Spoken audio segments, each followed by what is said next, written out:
اللہ کے محبوب علیہ السلام ایک دن مدینے سے گزر رہے تھے تو ایک شخص جس کا نام تھا سوا، تو وہ گھوڑا لیے جا رہا تھا، حضور کو پسند آ گیا، اس سے کہا کہ یہ بیچتے ہو؟ اس نے کہا بیچتا ہوں۔ کتنے کا؟ اتنے کا۔ کہا کہ رکو میں اس کی قیمت لے کے آیا اور تمہیں دیتا ہوں۔ کسی نے اس کو رکے ہوئے دیکھا تو پوچھا یہاں کیوں کھڑے ہو؟ اس نے کہا مسلمانوں کے نبی سے اس گھوڑے کا سودا ہو گیا ہے تو وہ قیمت لینے گئے۔ اس نے کہا مجھے زیادہ پیسوں سے دے دو، تو اس نے کہا میں تو یار سودا کر چکا ہوں۔ اس نے کہا کہ کوئی گواہ تھا؟ کہا نہیں۔ کہا مکر جانا۔ اس کو پیسوں کی لالچ آ گئی، اس نے کہا ٹھیک ہے حضور، اتنے میں قیمت لے کے پہنچ گئے۔ تو اس نے کہا میں نے تو آپ سے سودا کوئی نہیں کیا۔ حضور نے کہا ابھی تو سودا ہوا ہے۔ وہ کہنے لگا میں نے سودا کوئی نہیں کیا۔ لوگ بھی اکٹھے ہونے لگے، ہجوم بن گیا۔ اب حضور کہے میں نے گھوڑا خریدا ہے، وہ کہے میں نے بیچا نہیں۔ اب جب لوگوں کا ہجوم بنا تو لوگوں کے ہجوم کا بھی ایک پریشر ہوتا ہے۔ تو اس نے کہا کہ اگر بات لوگوں پہ چلی گئی تو صادق بھی یہ ہیں، امین بھی یہ ہیں، تو لوگ تو انہیں سچا کہیں گے۔ اس نے کہا اچھا مجھے یہ بتائیں کہ جب دو آدمیوں کے مابین یوں نزاع بن جائے تو اس میں تسویہ کی صورت کیا ہوتی ہے آپ کی شریعت میں؟ تو حضور نے فرمایا میری شریعت تو کہتی ہے کہ جو مدعی ہے وہ گواہ لائے، والیمین علی من انکر، جو انکار کرتا ہے وہ قسم دے دے۔ اس نے کہا پھر ٹھیک ہے، آپ کا دعویٰ ہے کہ آپ نے گھوڑا خریدا ہے تو پھر آپ گواہ دیں، اور اگر آپ کے پاس گواہ نہیں ہے تو پھر میں قسم دے دیتا ہوں۔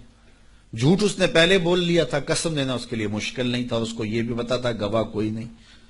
تو اس نے کہا جناب آپ گواہ پیش کر دیں تو میں گھوڑا دے دیتا ہوں جس قیمت پہ آپ بتا رہے ہیں، اور اگر آپ کے پاس گواہ نہیں ہے تو پھر میں قسم دے دیتا ہوں۔ اب بھری بزم تھی، لوگوں کا ہجوم تھا، اور اس نے ایک ایسی بات کی۔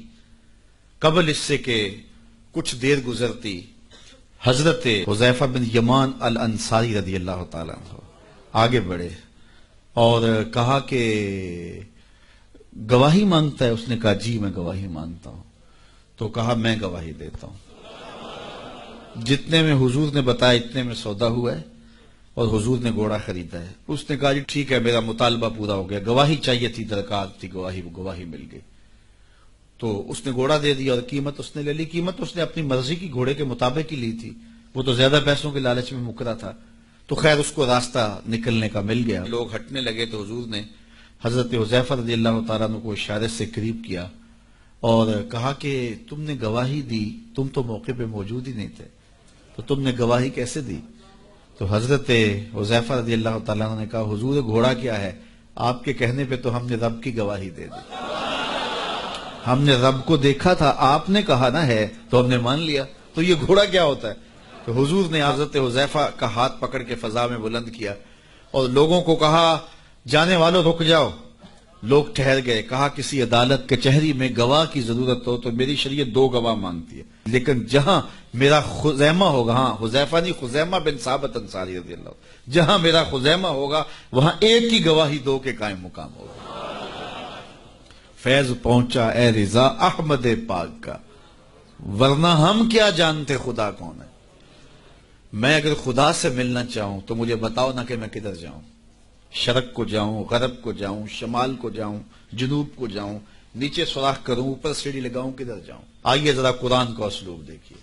وَإِذَا سَأَلَكَ عِبَادِي أَنِّي فَإِنِّي قَرِيبٌ، حبیب میرے بندے تیرے پاس آ کے میرا پوچھتے ہیں، بندے میرے ہیں، مجھے ڈھونڈتے ڈھونڈتے تیرے پاس آ گئے اور تیرے پاس آ کے پھر میرا پوچھنے لگے۔ فَإِنِّي قریب، ان آنے والوں کو بتلا دیجئے کہ میں دور نہیں ہوں، نیڑے ہوں۔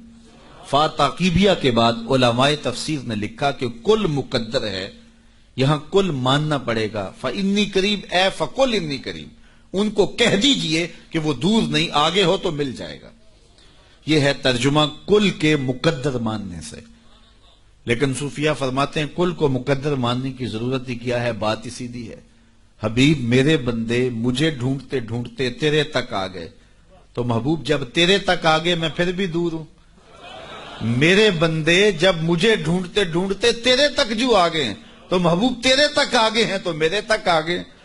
یہ تیرے پاس آ کے پھر میرا پوچھ رہے ہیں، جو تیرے پاس آ گئے وہ میرے پاس آ گئے، کیونکہ تیرے تک پہنچنا ہی تو میرے تک پہنچنا ہے۔